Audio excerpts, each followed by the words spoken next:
Good morning, guys. Today is Friday. We're going to be taking a little assess over writing equations. And some of you probably did not listen to me yesterday when I taught you that you can put the 2 points in Desmos just like this. They show up on the graph. And then you can type the answer choices in here. I only typed 2. So when I turn it on, it'll show you which one goes through both of those points. So this red line does not go through my points, but the black line does. So the black line would be your answer. That's y equals negative x minus 2. So you would look over here, y equals negative x minus 2, and it would give you the correct answer. Okay? But today is Friday, so make sure you click on Friday.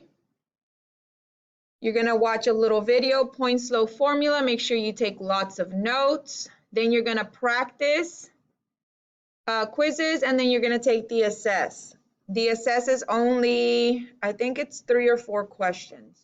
If they ask you a question about slope, make sure that you do it like this. So if they give you 2 points, I always put it in a table so I can line up my y's and see how much did it change by. So from 4 to 9, it increased by 5. And because that's my y, I put that on top. And then see how much the x is changing by. From negative 4 to 6, that's increasing by 10. And I drew my little graph down here to show you how. It shows that it increased by 10 because from negative 4 to 0 is 4. And then from 0 to 6 is 6. So when you add those two together, that's 10. And then you put that one at the bottom. You put it in Desmos. And you make sure that you click the little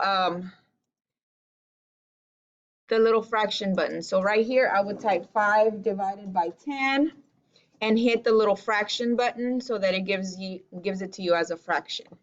Okay, try your hardest. If you have any questions, let me know.